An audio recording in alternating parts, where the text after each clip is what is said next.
Bien-aimé, écoute, la force est en Dieu. La faveur, la véritable, est en l'Éternel des armées. Bien-aimé, tu peux trouver la faveur de l'homme, mais sans la faveur de Dieu, la faveur de l'homme peut être le problème qui va te déchoir complètement. Mais la faveur de Dieu, le problème passe et la faveur de Dieu demeure. Quelqu'un te donne son pain, ne cherche pas à lui ôter sa boulangerie, parce que l'Éternel combattra pour lui. Bien-aimé, le général Naaman a cherché les faveurs de l'homme, les faveurs du roi, et il a chassé les faveurs de Dieu. Il a cherché à tuer tout le peuple hébreu. Il a fait faire signer au roi un décret-loi qui supprimait tous les Hébreux du pays. Bien-aimé, lorsque le temps est venu à pouvoir exécuter ces décrets-lois, Naaman a perdu les faveurs du roi. Il a perdu les faveurs de l'homme et il a été déchu complètement. Il a été déchu complètement et à la fin, il s'est retrouvé pendu.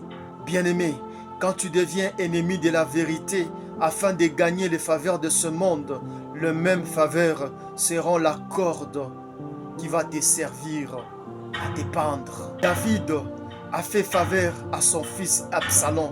Absalom avait fui le royaume de son père parce qu'il avait tué son demi-frère Amnon. Lorsqu'il est revenu, il a utilisé Joab pour revenir dans le royaume. Dans son cœur, il était venu pour destituer son père du royaume.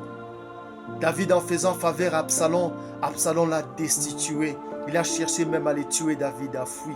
David a dit à son armée de ne pas tuer Absalom. Mais voilà que Absalom a été tué.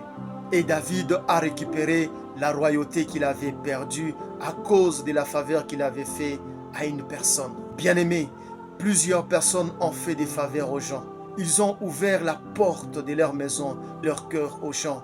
Et à cause de leur faveur, ces gens-là ont utilisé la même faveur pour vous porter les coups fatals. Ils ont profité de vos bonnes actions pour vous porter un coup.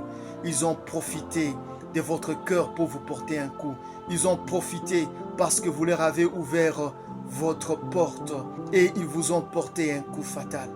Bien-aimés, vous n'avez pas fait le mal, mais c'est eux qui ont fait le mal contre vous. Dieu a restauré David sans que David ne puisse verser le sang.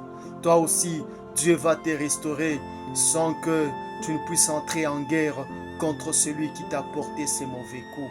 Ecclésiaste chapitre 1, le verset 15. Ce qui est courbé ne peut se redresser et ce qui manque ne peut être compté. Bien-aimé, attends ton relèvement. La Bible dit ceci, ce qui est courbé ne peut être relevé. Ce qui manque ne peut être compté.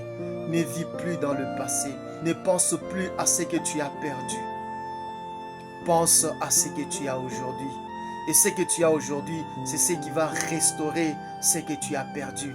Compte sur le Seigneur, en qui tu as confiance. Repose sur le Seigneur.